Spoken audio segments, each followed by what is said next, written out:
Аида Салянованын инеси Улан Саляновдун өлүмүнө шектүү 3 адамдан бири күнөөсүн мойнуна алды. Мындай маалыматты бүгүн Ички иштер министрлигинин өкүлдөрү билдиришти. Маалым болгондой эле Улан Саляновду өткөн жылы Бишкектин четинде жайгашкан Көк Жар конушундагы үйүнө курал менен кирип атып кетишкен. Кандуу окуяга байланыштуу киши өлтүрүү беренеси менен кылмыш иши козголгон эле. Анын жагында чогуу кылмыш жашаган жаранды биздин кызматкерлер Москва шаарына ошол жерлерден кармап келишкен. Кармалып азыркы кезде анын экстрадиция маселеси чечилди, жакында келет, ошол менен иш сотко кетет. Үчүнчү жаран бул деген Россиянын Федерациясынын жараны, бул жактан издөө жарыяланган, ал кишинин алдагын издеп жатат.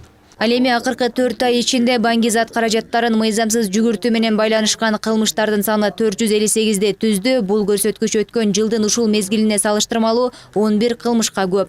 Аны менен катар баңгизатка катыштыгы бар 3 уюшкан кылмыш тобу кармалган. Буга Ички иштер министрлигинин өкүлдөрүнүн да катыштыгы бар болуп чыккан. Бүгүнкү күндө ага карата тергөө иштери жүргүзүлүүдө. Кээ бир кызматкерлерибиз өзүбүздүн ичинен баягы баңгизаттарга аралашкан учурлары да бар. Ошолор да кошулуп кеткен. Мен айтпадым 3 топ кармалды деп. Алардын фамилияларын мен атай албайм. Себеби дегенде бүгүн тергөө амалдары жүргүзүлүп жатат.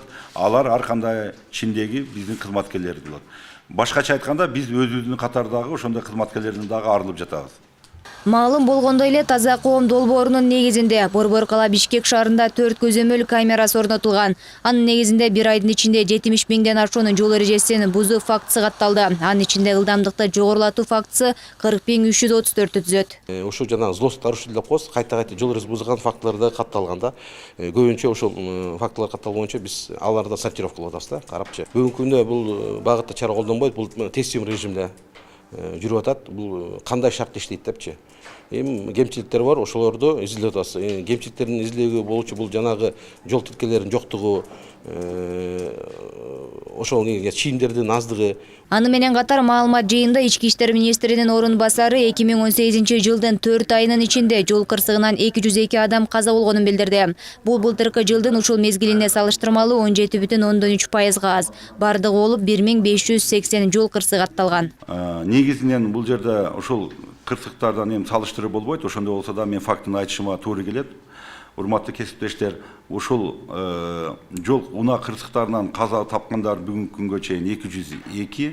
Бул өткөн жылгы мезгилине салыштырмалуу 17%га бүгүн быйылкы жылы азайган деп айтсам жаңылышпайм. Жарат алгандардын саны 2416дан 2261ге чейин азайган. Бул өткөн жылга салыштырмалуу 6,4%га жакшырган деп айтсам болот. Эске салсак, Ички иштер министри ар бир квартал сайын аткарган иштерин коомчулукка ачыктап айтып берүүнү убада кылды. Мындай талапты Коопсуздук кеңешинде президент Сооронбай Жээнбеков да койгон. Жазгүл Мадинова, Тынчтык Гөлбаев, Нью ТВ.